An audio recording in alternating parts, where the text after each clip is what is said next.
नमस्कार दोस्तों, आप सभी का स्वागत है हमारे YouTube channel BCS basic physics में। आज के इस वीडियो में हम कक्षा 12 जो NCERT की पाठ्य पुस्तक है उसके चौथे चैप्टर का एक टॉपिक लेकर चल रहे हैं।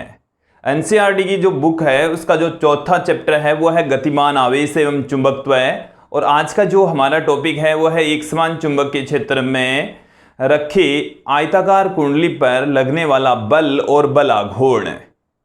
इस टॉपिक को समझ लीजिए। पहले टॉपिक में है क्या, हेडिंग को हम यहाँ पर समझ लेते हैं। एक समान चुंबकीय क्षेत्र, हम यूनिफॉर्म मैग्नेटिक फील्ड लेंगे और यूनिफॉर्म मैग्नेटिक फील्ड क्रिएट करने के लिए हम दो चुंबक लेंगे और दोनों चुंबकों के मध्य इस आयताकार कुंडली को रखेंगे। देखिए, आयताकार लूप कह दीजिए, आयताकार कुंडली कह दीजिए, और उस आयताकार कुंडली के ऊपर बल भी लगेगा और बल आघूर्ण भी लगेगा। विद्यार्थियों, हम पढ़ चुके हैं कि यदि हम किसी चुंबकीय क्षेत्र के अंदर किसी धारावाही चालक को रख दें तो उसके ऊपर बल लगता है, IL क्रॉस B। ये हम पहले पढ़ चुके हैं, इस चैप्टर के अंदर ही हमने पढ़ा है। तो जो आयताकार कुंडली है वो चालकों से ही मिलकर बनी हुई है और उसके प्रत्येक भाग पर, प्रत्येक भुजा पर बल लगेगा। हम यहाँ पर बल देखेंगे और उस कुंडली पर लगने वाले बल आघूर्ण की वैल्यू भी यहाँ पर फाइंड आउट करेंगे। विद्यार्थियों, मैं थोड़ा सा आपको याद दिलाता हूँ कि जो पहला चैप्टर है उसके अंदर हमने विद्युत द्विध्रुव को एक समान चुंबकीय क्षेत्र के, एक समान विद्युत क्षेत्र के अंदर रखा था। पहले चैप्टर में विद्युत द्विध्रुव को एक समान विद्युत क्षेत्र में रखा, तो उस विद्युत द्विध्रुव पर बल हमने देखा जो कि शून्य आया, और बल युग्म आघूर्ण भी वहां पर देखा जो कि P क्रॉस E आया, P क्रॉस E वहां पर प्राप्त हुआ था। ठीक उसी प्रकार से ही, सेम उसी तरीके से ही यहां पर इस कुंडली पर लगने वाला बल देखेंगे, कुंडली पर लगने वाला बल आघूर्ण यहां पर देखने वाले हैं। तो देखिए, इस वीडियो को स्टार्ट करते हैं और हम यहां पर लेकर चलते हैं। ये हमारे पास में है यूनिफॉर्म मैग्नेटिक फील्ड, और यूनिफॉर्म मैग्नेटिक फील्ड क्रिएट करने के लिए ये हमने ले ली है दो शक्तिशाली चुंबक, जिसका एक चुंबक का N ध्रुव इधर रखा हुआ है और दूसरी जो चुंबक है उसका S सिरा इधर रखा हुआ है।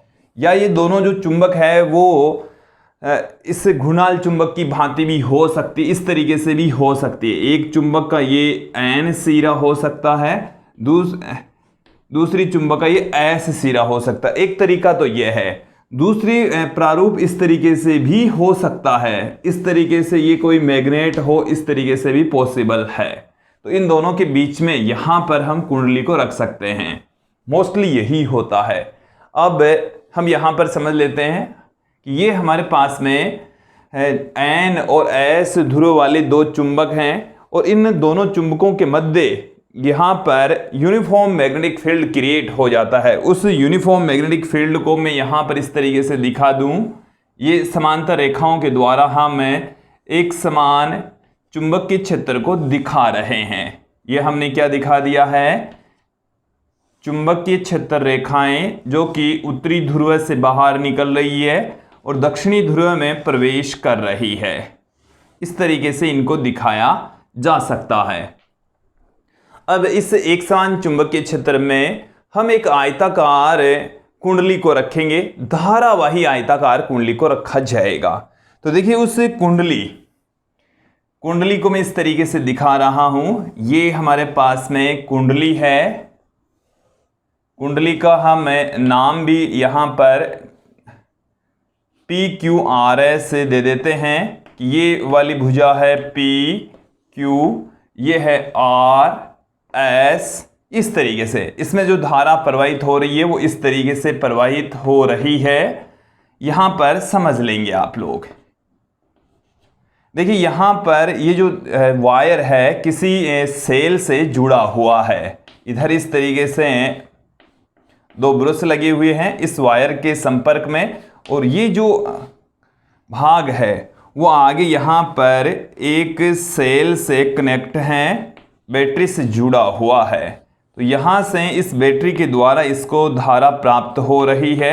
ये जो धारा है वो इधर से इस तरीके से, हमने यहाँ पर इसके अकॉर्डिंग तो नहीं दिखाया। अब देखिए, इस तरीके से बैटरी यहाँ से पॉजिटिव सिरा, इधर से धारा इस तरीके से जा रही है किसी क्षण विशेष पर, ये घूम रही है तो घूमेगी तो यहाँ पर धारा की दिशा ये ऑटोमेटिकली चेंज हो जाएगी, एक ही दिशा में धारा प्रवाहित करवाएंगे। ये होता है दिक् परिवर्तक, इसमें से बहने वाली धारा की दिशा चेंज भी नहीं हो और कंटिन्यू बनी रहे, इसलिए यहाँ पर एक दिक् परिवर्तक लगा होता है, कम्यूटेटर लगा हुआ है। इससे इस नीचे वाले पार्ट को समझने से बेटर हमारे को यहाँ पर यही समझना है कि यदि ये कुंडली इस मैग्नेटिक फील्ड में रख दें तो क्या इस कुंडली के ऊपर कोई बल लगेगा? विद्यार्थी, इस कुंडली पर बल लगता है, बल आघूर्ण लगता है, उसकी वैल्यू हम यहाँ पर देख लेंगे। बल कौन कौन से लगेंगे और उन बलों के कारण से क्या होगा। तो देखिए, हम ये पढ़ चुके हैं, इस चैप्टर में देख चुके हैं कि यदि हम एक समान चुंबकीय क्षेत्र के अंदर किसी चालक छड़ को रख दें, धारावाही चालक को रख दें, तो उसके ऊपर बल लगता है और उस बल की वैल्यू मैं आपको याद दिलाता हूं थोड़ा सा। ये एक समान चुंबकीय क्षेत्र है और इस एक समान चुंबकीय क्षेत्र में आप एक छड़ रख देते हैं। क्या रख देते हैं? इसके अंदर एक छड़ इस तरीके से रख देते हैं। तो इस छड़ में से जब धारा प्रवाहित होती है, इस छड़ की जो लंबाई है वो आपने L कंसीडर कर ली, तो इसके ऊपर एक बल लगता है और उस बल को हमने I L vector cross B vector से पुट किया है। इसे हम इस तरीके से भी लिख सकते हैं, I L B sine theta भी लिख सकते हैं। ये हम पहले पढ़ चुके हैं, ये इसी चैप्टर में पढ़ चुके हैं।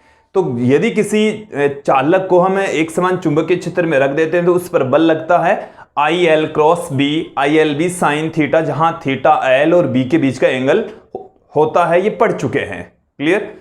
हम यहां पर जो आयताकार कुंडली लेकर चले P Q R S, इन आयताकार कुंडली की प्रत्येक भुजा पर लगने वाला बल यहां पर देखेंगे। सबसे पहले जो चीजें हमने यहां पर मानी हैं वो मैं यहां पर पुट कर देता हूं। देखिए विद्यार्थियों, हमने एक समान चुंबकीय क्षेत्र, जो चुंबकीय क्षेत्र है उसको हम B से पुट कर देते हैं। जो आयताकार कुंडली है उसका नामकरण हमने दे दिया P Q R S। इसकी यहां से लेकर यहां तक की जो लंबाई वो स्मॉल L कंसीडर कर लेंगे, इसकी चौड़ाई स्मॉल B कंसीडर कर लेंगे। तो देखिए, मैं यहां पर पुट कर देता हूं कि माना हमारे पास में एक आयताकार है, माना, चलिए विद्यार्थी ये समझ में आ गया तो मैं इसको हटा देता हूं यहां से, फिर पुट करेंगे एक साथ में।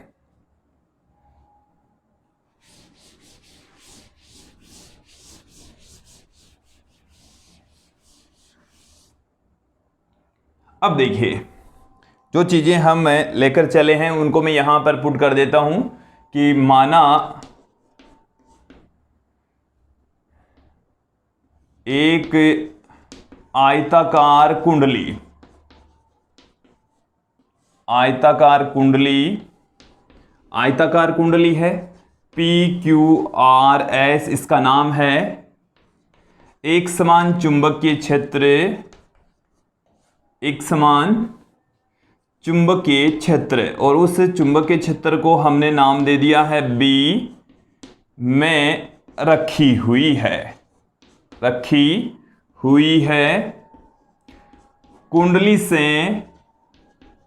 कुंडली से हम कितनी धारा प्रवाहित करवा रहे हैं? कैपिटल I धारा प्रवाहित, कुंडली से कैपिटल I धारा प्रवाहित हो रही है। कुंडली से हमने कितनी धारा प्रवाहित कर दी? कैपिटल I धारा प्रवाहित कर दी। धारा प्रवाहित करवाएंगे तभी तो इसके प्रत्येक भुजा के ऊपर बल लगेगा। तो देखिए, कुंडली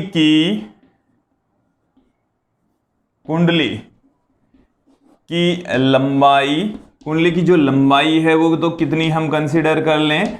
PQ, या जो हमारे पास में भुजा है RS, ये तो है L, तथा चौड़ाई कितनी है हमारे पास में? चौड़ाई इसकी आप ले सकते हैं Q से लेकर R तक या P से लेकर S तक, Q से R तक या P से लेकर S तक, जो कि हम स्मॉल b कंसीडर कर लेते हैं। देखो, लंबाई तो इसकी कितनी है? L, और चौड़ाई कितनी है? B है, तो कुंडली का क्षेत्रफल, कुंडली का क्षेत्रफल कितना हो जाएगा? देखो क्षेत्रफल, ये आयताकार कुंडली है और आयताकार कुंडली का जो क्षेत्रफल है लंबाई गुणा चौड़ाई हो जाएगा, तो L इंटू बी हो जाएगा, L इंटू बी। इसको आप लोग ध्यान में रखेंगे, ये जो कुंडली का क्षेत्रफल है वो L इंटू बी से पुट किया जाएगा। इतना आप लोगों को समझ में आ गया? अब देखिए, यहां तक तो हमने वही बातें पुट की है जो मैंने मौखिक रूप से आपको बताई है। अब हम एक एक करके प्रत्येक इसकी भुजा पर लगने वाला बल ज्ञात कर लेते हैं। देखिए विद्यार्थी, यहां से धारा आ रही है, यहां से धारा आने के बाद में ये धारा इधर जा रही है। हम सबसे पहले भुजा PQ पर लगने वाला बल ज्ञात कर लेते हैं। तो देखिए भुजा PQ पर धारा नीचे से ऊपर की ओर जा रही है, नीचे से ऊपर की ओर जा रही है। मैग्नेटिक फील्ड इसमें इधर की ओर है। इस भुजा पर लगने वाले बल की डायरेक्शन फाइंड आउट कर लेते हैं। तो देखिए फ्लेमिंग के बाएं हाथ के नियम की सहायता से हम धारावाही चालक पर लगने वाले बल की डायरेक्शन फाइंड आउट करेंगे। जो फ्लेमिंग का बाएं हाथ का नियम है वो सुन लीजिए। बाएं हाथ का नियम यह कहता है कि अंगूठा, तर्जनी तथा मध्यमा को इस प्रकार फैलाएं कि तीनों एक दूसरे के लंबवत रहें। यदि जो तर्जनी है चुंबकीय क्षेत्र की दिशा में, मध्यमा धारा की दिशा में, तो अंगूठा चुंबकीय बल की दिशा को व्यक्त करेगा। तो यहां पर देखिए मैं इधर आ जाता हूं, धारा जा रही है नीचे से ऊपर की ओर, तो जो मध्यमा है वो नीचे से ऊपर की ओर दिशा में, ये है मैग्नेटिक फील्ड की दिशा में। तो अंगूठा किधर हो गया विद्यार्थियों? अंदर की ओर। तो इस भुजा के ऊपर जो बल लगेगा वो इस स्थिति में अंदर की ओर काम करेगा। कौन सी स्थिति में काम करेगा? अंदर की ओर यहां पर बल लगेगा और उस बल को मैं F1 से पुट कर देता हूं। किससे पुट कर देता हूं? F1 से हम इसको लिख देते हैं। तो देखिए कुंडली की भुजा PQ पर लगने वाला बल, ये भुजा कौन सी है? PQ। तो इस भुजा PQ पर लगने वाला बल कितना होगा? कुंडली की भुजा PQ पर लगने वाला बल, तो देखिए लगने वाला बल का फॉर्मूला हमने आप लोगों को अभी बताया, मैं आपको यहां पर फिर से बता देता हूं। ये हमारे पास में बल का फॉर्मूला है IL क्रॉस बी, और यदि इसका परिमाण लिखना चाहें तो F बराबर IL B sine theta put कर सकते हैं, जहां ये जो थीटा होता है वो L और B के बीच का कोण होता है, L और B के मध्य का कोण होता है। तो देखिए इस भुजा के ऊपर लगने वाला जो बल है उसको हम F1 से पुट कर रहे हैं। तो देखिए F1 बराबर, इसमें से बहने वाली धारा कितनी है? I। इसकी लंबाई कितनी है? PQ की लंबाई कितनी? L। चुंबकीय क्षेत्र इसमें कितना है? B। फिर साइन थीटा होता है L और B के बीच का कोण। तो B तो इधर है, L इस तरीके से है, तो L और B के बीच का कोण कितना आ गया विद्यार्थियों? 90। एक बार फिर से समझ लीजिए, मैग्नेटिक फील्ड इधर और इस पर लगने वाला जो L है उसकी डायरेक्शन ऊपर की ओर, तो L और B के बीच का जो एंगल है वो कितना है? यहां पर 90 डिग्री है। तो यहां पर मैं पुट कर देता हूं 90, और साइन 90 की वैल्यू कितनी होती है विद्यार्थियों? 1 होती है। तो F1 की वैल्यू कितनी निकल कर आ गई हमारे पास में? ILB हमें मिल चुकी है, ILB। और इससे मैं देता हूं इक्वेशन नंबर 2, समीकरण 2, इससे हम दे देंगे इक्वेशन नंबर 1। तो विद्यार्थियों ये आप लोगों को ध्यान में रखना है, F1 बराबर ILB, जो कि किधर लग रहा है? तल के लंबवत अंदर की ओर। आप कागज के तल के लंबवत अंदर की ओर पुट करेंगे। ये किधर काम कर रहा है? तल के लंबवत अंदर की ओर लग रहा है, तल के लंबवत अंदर की ओर। तल के लंबवत अंदर की ओर ये जो बल है वो काम कर रहा है। अब हम इसकी दूसरी एक और भुजा ले लेते हैं RS, ये वाली भुजा पर बल देख लेते हैं। देखिए इसकी डायरेक्शन फाइंड आउट करने के लिए फिर से हम फ्लेमिंग के बाएं हाथ के नियम का ही प्रयोग करेंगे। तो फ्लेमिंग के बाएं हाथ के नियम की सहायता से यहाँ पर देखेंगे मैग्नेटिक फील्ड की डायरेक्शन तो इधर ही है, और ये जो अंगुली है मध्यमा है वो धारा की दिशा में रखनी है। फ्लेमिंग के बाएं हाथ का नियम क्या कहता है, सुन लीजिए कि बाएं हाथ के अंगूठे तर्जनी तथा मध्यमा को इस प्रकार फैलाएं कि तीनों एक दूसरे के लंबवत रहें। तर्जनी चुंबकीय क्षेत्र की दिशा में, मध्यमा धारा की दिशा में, तो जो अंगूठा है वो चुंबकीय बल की दिशा को व्यक्त करेगा। तो ये मैंने यहाँ पर धारा की दिशा में, धारा नीचे आ रही है, इसमें से इधर से घूमकर इधर नीचे आएगी, तो ये धारा की दिशा में है मध्यमा, और ये जो तर्जनी है वो चुंबकीय क्षेत्र की दिशा में है। तो अंगूठा इसमें बाहर की ओर निकल रहा है, तो इस पर लगने वाले जो बल की डायरेक्शन है वो तल के लंबवत बाहर की ओर होगी। तो भुजा RS पर लगने वाले बल को मैं F2 से पुट कर दूं, जो कि किधर काम करेगा, तल के लंबवत बाहर की ओर काम करेगा, जिसे हम F2 से पुट कर रहे हैं। इसे किससे लिखा जा रहा है, F2 से लिखा जा रहा है। तो कुंडली की भुजा, कुंडली की भुजा RS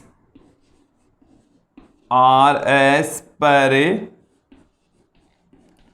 लगने वाला बल, तो देखिए बल का फॉर्मूला तो उसी तरीके से लिखा जाएगा। अब की बार हम बल को किससे पुट कर रहे हैं विद्यार्थियों, F2 से लिखा जा रहा है। तो देखो इसमें से बहने वाली धारा I, इसकी लंबाई भी L, यहां पर चुंबकीय क्षेत्र B, और L और B के, L इधर है B इधर है, दोनों के बीच का कोण यहां पर 90 डिग्री। तो सिमिलर तरीके से निकल कर आएगा ILB साइन 90 डिग्री, और साइन 90 की वैल्यू कितनी होती है, 1 ही होती है। तो ये आ गया ILB, और इसकी जो डायरेक्शन है वो है तल के लंबवत बाहर की ओर, तल के लंबवत बाहर की ओर इसकी दिशा होती है। तो यहां पर आप इसे दे दीजिए इक्वेशन नंबर 3, समीकरण 3, 2 और 3 देख लीजिए। 2 और 3, ये वाला बल तो है F1, ये वाला बल है F2, दोनों का परिमाण समान है। इस बल की वैल्यू ILB, इसका बल का भी मान कितना है, ILB के तुल्य ही है। दोनों बलों का परिमाण समान है। जो F1 है वो लग रहा है बोर्ड के तल के लंबवत अंदर की ओर, और F2 लग रहा है बोर्ड के तल के लंबवत बाहर की ओर। दोनों बलों का परिमाण समान है, ILB की इक्वल है, और डायरेक्शन एक दूसरे के विपरीत है। एक अंदर की ओर लग रहा है तो दूसरा बाहर की ओर लग रहा है। हालांकि क्रिया रेखा इनकी भिन्न भिन्न है, ये ऐसे एक बल इधर लग रहा है, एक बल इधर लग रहा है, तो ये दोनों बल ही मिलकर इस कुंडली को घुमाने का काम करेंगे। इस कुंडली को क्या करेंगे, घुमाने का कार्य करेंगे। तो विद्यार्थी ये जो दोनों बल मिलकर कुंडली को घुमाने का काम करेंगे। अभी 2 भुजाएं और बच गई है, उन पर लगने वाले बल भी हम यहां पर देख लेते हैं। एक तो भुजा बच गई QR, एक PS, इन दोनों पर लगने वाले बल देख लेते हैं, फिर हम बात करेंगे आगे की। तो मैं यहां से अब इसको मिटा देता हूं, और फिर इस पर लगने वाले बल की हम यहां पर चर्चा करेंगे।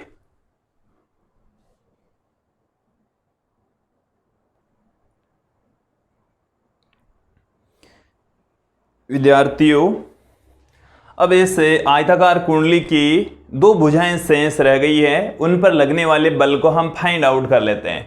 QR भुजा पर लगने वाला बल, PS भुजा पर लगने वाला बल अब देख लेते हैं। हमने इन दोनों भुजाओं पर लगने वाले बल फाइंड आउट कर लिए हैं F1 तथा F2 से। चलिए मैं उन बलों को लिख देता हूं यहां पर। F1 जो कि भुजा PQ पर लगने वाला बल है, ILB हमारे पास में आया था, जिसकी डायरेक्शन है बोर्ड के तल के लंबवत अंदर की ओर थी।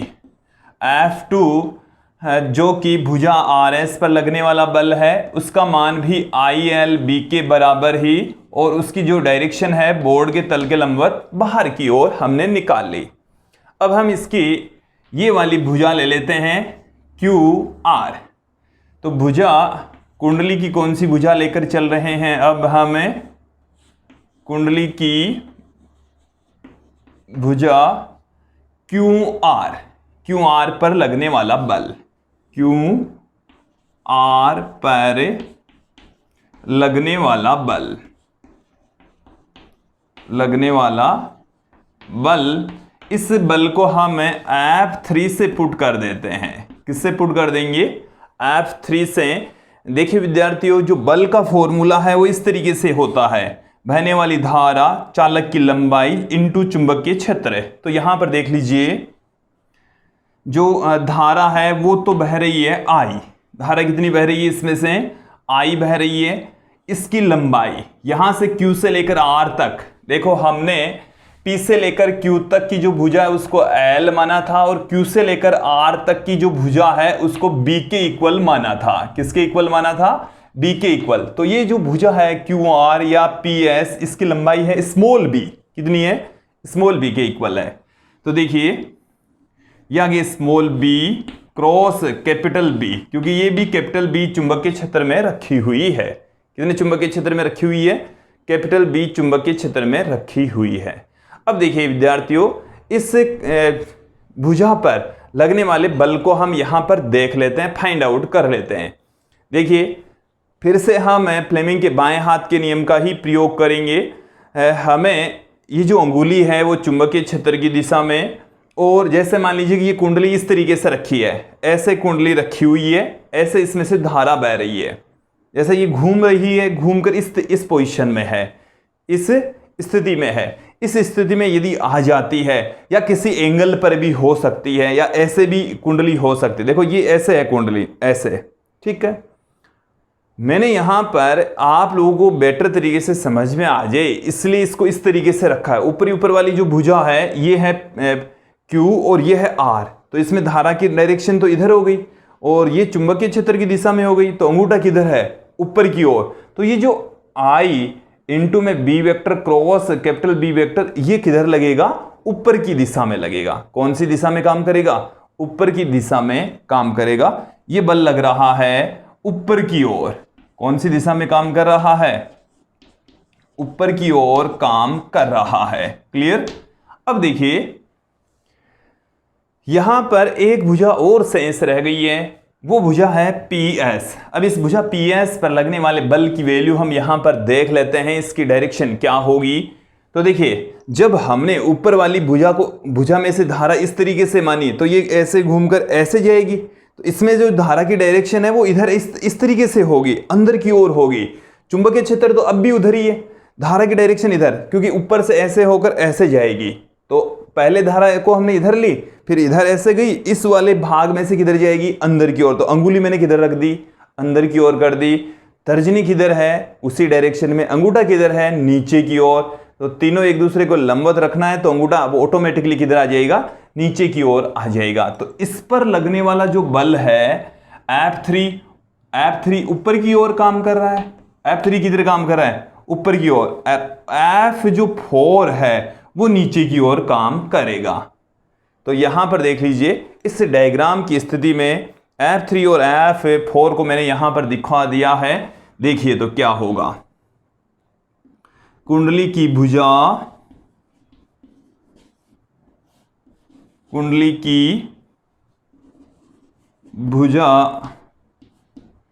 PS पर लगने वाला बल, भुजा कौन सी ली हमने? PS, और इस पर कार्यरत बल की वैल्यू हम देख लेते हैं। देखिए क्या होगी। बल है F4, धारा उसमें से प्रवाहित हो रही है I। इसमें से कितनी धारा बह रही है? ये वैसे इधर इसमें कट होता है, लेकिन हम इसको लगभग सीधा ले रहे हैं, सीधा ही लेकर चलेंगे। इसकी लंबाई स्मॉल b, चुंबकीय क्षेत्र कैपिटल B, और इस बल की जो डायरेक्शन है वो होगी नीचे की ओर, नीचे की ओर।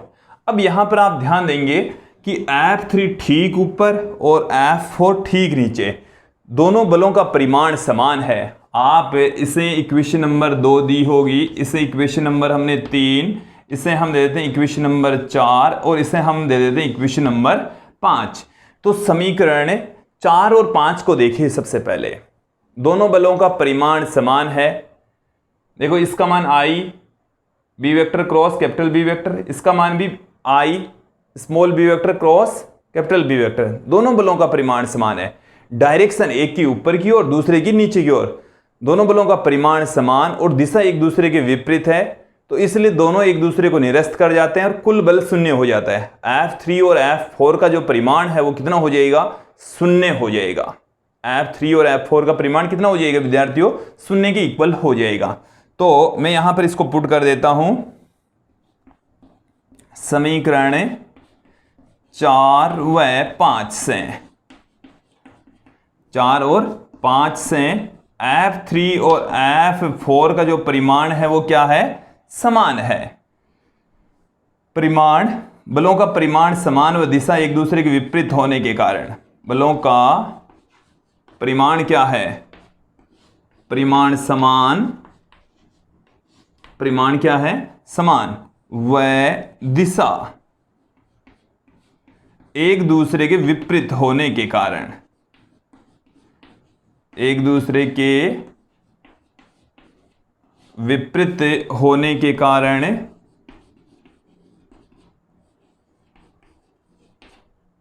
एक दूसरे को निरस्त कर देते हैं, एक दूसरे को निरस्त कर देते हैं, कैंसिल आउट कर देंगे, निरस्त कर देते हैं। क्लियर, कैंसिल आउट कर देंगे।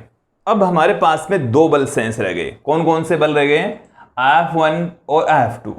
F1 लग रहा है अंदर की ओर, F2 लग रहा है बाहर की ओर। दोनों बलों का परिमाण यहां पर भी समान है।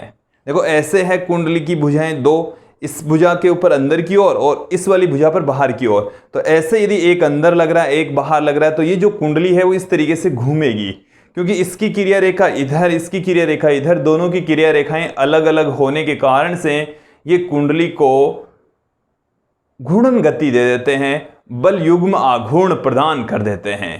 तो जो दोनों बल हैं F1 और F2 परिमाण में समान होते हैं, दिशा में विपरीत होते हैं और क्रिया रेखा भिन्न भिन्न होने के कारण से ये क्या कर देते हैं, कुंडली में बल आघूर्ण क्रिएट कर देते हैं। चलिए तो मैं यहां पर पुट कर देता हूं इसकी कुछ वैल्यू कि F1 और F2 दोनों का परिमाण क्या होगा, समान, और दिशाएं एक दूसरे के विपरीत होने के कारण से ये दोनों बल मिलकर क्या क्रिएट करेंगे, बल आघूर्ण क्रिएट कर देते हैं, बल युग्म आघूर्ण क्रिएट कर देते हैं, बल आघूर्ण उत्पन्न करते हैं।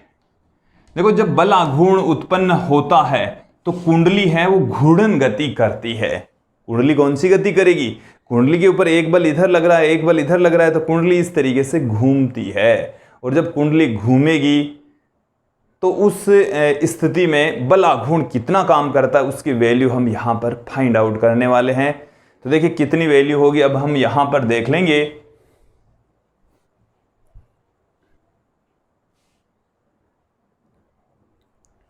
विद्यार्थियों बल युग्म आघूर्ण की वैल्यू अब हम यहां पर फाइंड आउट करेंगे। तो देखिए बल युग्म आघूर्ण होता है दोनों में से कोई सा भी एक बल और दोनों बलों के क्रिया रेखाओं के मध्य की दूरी। हम यहां पर कंसीडर कर लेते हैं कि जो कुंडली है उसका क्षेत्रफल सदिश, क्षेत्रफल सदिश और चुंबकीय क्षेत्र के बीच का एंगल थीटा है। दोनों के बीच का एंगल कितना है, थीटा, हम यहां पर कंसीडर करके चलेंगे। उस स्थिति में जो बलयुग्म आघूर्ण है वो कितना काम करता है। देखिए अब की बार मैं एक डायग्राम आप लोगों के सामने रख रहा हूं और उस डायग्राम को ऊपर से लिया है हमने, मतलब एक ऊपर से जब इसको लेंगे तो एक चुंबक इधर दिखाई देगी, दूसरी चुंबक इधर दिखाई देगी और कुंडली की जो भुजा PQ है, सॉरी QR है, ये दिखाई पड़ेगी ऊपर से। तो देखिए इस तरीके से मैं दिखा देता हूं, आप लोगों के सामने रख देते हैं चित्र। ये N है, ये है S, और हमने इस तरीके से इस कुंडली की भुजा QR को दिखाया है। इसमें क्षेत्रफल सदिश होगा इधर, ये क्या है, क्षेत्रफल सदिश A वेक्टर, और ये है QR, ये क्या है QR, हमने यहां पर इसको दिखा दिया है। तो देखिए क्षेत्रफल सदिश मैंने इधर दिखा दिया। आप चाहे तो इस कुंडली को इधर इस तरीके से भी दिखा सकते हैं। इसमें जो मैग्नेटिक फील्ड है उसकी डायरेक्शन इधर है, मैग्नेटिक फील्ड चुंबकीय क्षेत्र मतलब B, वेक्टर और ए वेक्टर मतलब क्षेत्रफल सदिश। क्षेत्रफल सदिश सदैव क्षेत्रफल के लंबवत होता है। ये कुंडली ऐसे रखी हुई है, ये कुंडली ऐसे है, इस तरीके से रखी हुई है, तो इस कुंडली का जो क्षेत्रफल सदिश होगा इसके तल के लंबवत होगा। तो क्षेत्रफल सदिश इधर, मैग्नेटिक फील्ड एन से एस की ओर, दोनों के बीच का एंगल कितना है? थीटा है। इस डायग्राम को आप लोग समझ लेंगे। यदि ये डायग्राम अच्छे से समझ में आ गया तो आगे कोई दिक्कत ही नहीं है, सारा काम इजी है। देखो ये जो कुंडली है, हमने इसको ऊपर से इसका ये डायग्राम बनाया है, तो एन ध्रुव इधर आ रहा है, एस इधर आ रहा है, और इससे कुंडली की भुजा क्यू आर दिखाई दे रही है। कौन सी? Q R. तो यहां पर आप देखेंगे कि क्यू आर और बी के बीच का जो ये एंगल है 90 माइनस थीटा है, या क्षेत्रफल सदिश और चुंबकीय क्षेत्र का बीच का जो एंगल है वो थीटा हम लेकर चलेंगे। अब इस डायग्राम को मैं पूर्ण करता हूं थोड़ा सा। यहां पर आप देखेंगे इस तरीके से मैंने यहां से डॉट डॉट करके एक ट्राइंगल आप लोगों के सामने रख दिया है। ये एंगल हो गया 90 डिग्री। ये एंगल कितना हो गया? 90 डिग्री। ये क्यू है, और ये वाला जो बिंदु है वो है आर। आर है। देखिए क्यू से लेकर आर तक की जो दूरी है वो तो स्मॉल बी के इक्वल है। ये हमने शुरू में ही आप लोगों को बता दिया। क्यू आर भुजा की जो लंबाई है वो स्मॉल बी के इक्वल है। अब देखिए यदि ये एंगल थीटा, तो ये एंगल कितना हो जाएगा? 90 माइनस थीटा। अब इस ट्राइंगल में देखो ये 90 माइनस थीटा, ये 90, तो ये कितना हो जाएगा? थीटा हो जाएगा। ये कितना हो जाएगा? थीटा। अब ध्यान देना, इसकी इस भुजा पर जो इधर इसके नीचे की ओर पी क्यू है, ये भुजा, इसके ऊपर तो बल काम कर रहा है इधर की ओर, मतलब अंदर की ओर। ये तो है F1, ये तो कितना है? F1। इस पर काम कर रहा है बाहर की ओर, ये है F2। F1 और F2 की मैंने डायरेक्शन यहां पर दिखा दी है। तो इसकी क्रिया रेखा तो ये वाली है, इसकी क्रिया रेखा ये वाली है। तो दोनों की क्रिया रेखाओं के मध्य की सीधी दूरी यहां से लेकर यहां तक की दूरी होगी। इसको मैं T से पुट कर देता हूं। तो RT इन दोनों क्रिया रेखाओं के मध्य की सीधी दूरी है। दोनों क्रिया रेखाओं के मध्य की सीधी दूरी क्या है? RT के इक्वल है, क्योंकि दोनों की क्रिया रेखा का मतलब है जिस दिशा के अनुदिश बल काम कर रहा है वही उसकी क्रिया रेखा है।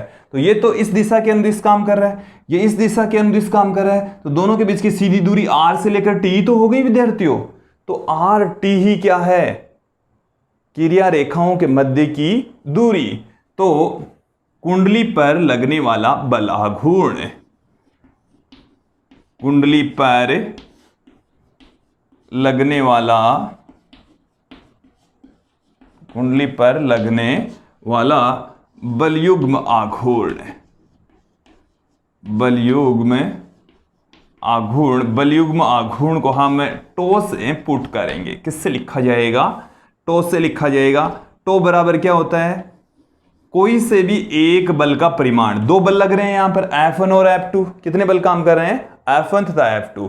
तो कोई सा भी एक बल और दोनों बलों की क्रिया रेखाओं के मध्य की सीधी दूरी, दोनों बलों की क्रिया रेखाओं, दोनों बलों की क्रिया रेखाओं के मध्य की लंबवत दूरी, के मध्य की लंबवत दूरी। तो देखिए दोनों बलों के मध्य की क्रिया रेखाओं के बीच की सीधी दूरी, दोनों में से कोई सा एक बल ले लीजिए, चाहे F1 ले लो चाहे F2 ले लो। तो मैंने F1 यहां पर दिखा दिया है। क्या दिखा दिया है? F1 यहां पर दिखा दिया है। और दोनों बलों के बीच की क्रिया रेखाओं के बीच की सीधी दूरी कितनी है? RT के इक्वल है। इस डायग्राम में कितनी है? RT। अब देखिए जो F1 है वो तो है I small l into b. अब हमें RT की वैल्यू चाहिए, जो कि इस डायग्राम से हम यहां पर फाइंड आउट करेंगे। तो देखिए R Q, ये जो R से Q तक की जो डिस्टेंस है वो तो हमें पता है B है, हमें चाहिए R से लेकर T तक की डिस्टेंस। तो देखिए इस ट्राइंगल के अंदर कर्ण हमें पता है, थीटा के सामने वाली भुजा लंब हमें ज्ञात करनी है। तो हम एक ऐसा त्रिकोणमितीय संबंध लेंगे जिसमें लंब और कर्ण है, और वो हम जानते हैं साइन थीटा होता है। वो क्या होता है? Sign theta. तो देखिए चित्र से साइन थीटा बराबर होता है लंब बट्टे में कर्ण, और यहां पर लंब कितना है? थीटा के सामने वाली भुजा लंब जो कि RT है, कर्ण कितना है, आर क्यू है या क्यू आर के इक्वल है। हमें वैल्यू किसकी चाहिए, आर टी की वैल्यू चाहिए। किसकी वैल्यू चाहिए, आर टी की। तो जो कि किसके बराबर आ गया, क्यू आर साइन थीटा के इक्वल आ गया। तो आर टी बराबर क्यू आर की वैल्यू कितनी, स्मॉल बी के इक्वल। तो बी साइन थीटा हमें मिल चुका है, बी साइन थीटा। बताओ विद्यार्थी, ये समझ में आ गया।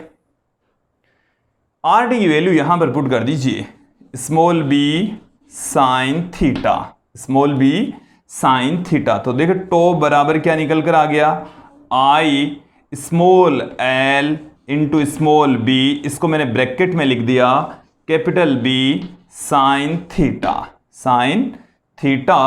और देखिए एल इंटू बी, एल इस कुंडली की लंबाई और बी इसकी चौड़ाई, और इसका जो अनुप्रस्थ काट क्षेत्रफल है वो एल इंटू बी के बराबर ही होता, मतलब इसका कुल क्षेत्रफल कितना होगा, ए एल इंटू बी के बराबर होगा। तो टो बराबर कितना आ जाएगा, आई ए बी साइन थीटा आ जाएगा, आई ए बी साइन थीटा हमारे पास में आ जाएगा। टो बराबर आई ए बी साइन थीटा, जहां ए कुंडली का क्षेत्रफल, आई उसमें से प्रवाहित धारा और बी उस चुंबकीय क्षेत्र का मान जिसमें उस कुंडली को हमने रखा है, थीटा है ए और बी के मध्य का कोण। तो विद्यार्थी ये टो का मान हमें मिल चुका है। अब यदि कुंडली में फेरों की संख्या, यदि कुंडली में फेरों की संख्या कितनी है, कैपिटल एन, जैसे हमने यहां पर एक ही तार दिखाया, ऐसे ये एक तार हो गया, दूसरा तार हो गया, तांबे के बिल्कुल बारीक बारीक से तार खूब सारे यदि हैं, यदि हम कंसिडर कर लें कैपिटल एन तार यहां पर लिपटे हुए हैं, एन इसमें फेरे हैं, तो टो का मान कितना हो जाएगा, एन गुणा हो जाएगा। यदि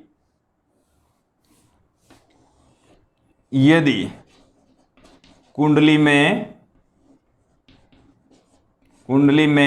फेरों की संख्या कैपिटल एन है,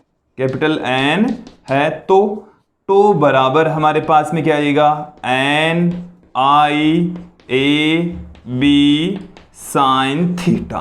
टो बराबर N I A B sine theta हमारे पास में टो की वैल्यू आ जाएगी। तो ये हमारे पास में आ चुका है कुंडली पर लगने वाला बलाघूर्ण। विद्यार्थियों, बल की मैं एक बार फिर से स्पष्ट कर देता हूं कि दो बल हमने निरस्त कर दिए, F3 और F4 दोनों बलों का परिमाण समान डायरेक्शन विपरीत होने के कारण से कुल बल कितना हो गया इनका, 0। F1 और F2 दोनों बलों का परिमाण समान और एक डायरेक्शन एक दूसरे विपरीत होने के कारण से इनका भी जो परिणामी बल है वो शून्य हो गया। तो इस कुंडली पर लगने वाला कुल बल शून्य होता है, लेकिन बल आघूर्ण शून्य नहीं होता। और बल आघूर्ण की वैल्यू किसके इक्वल होती है, टो बराबर N I A B sine theta. अब हम इसको दूसरी फॉर्म में पुट कर देते हैं। मैं यहां पर एक टर्म और यहां पर परिभाषित करेंगे।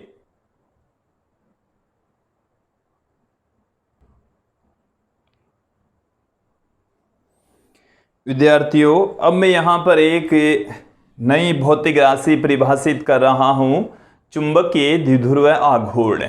चुंबकीय द्विध्रुव आघूर्ण, चुंबकीय द्विध्रुव आघूर्ण।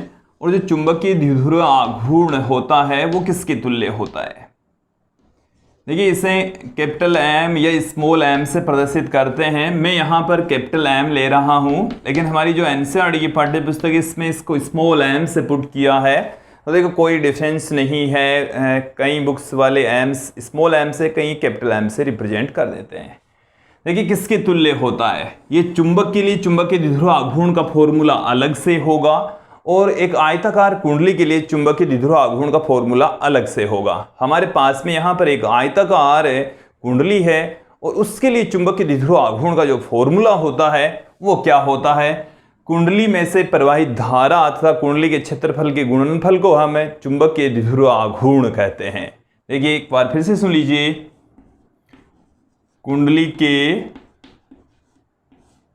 कुंडली से प्रवाहित धारा, कुंडली से प्रवाहित धारा व कुंडली के क्षेत्रफल का गुणनफल, कुंडली के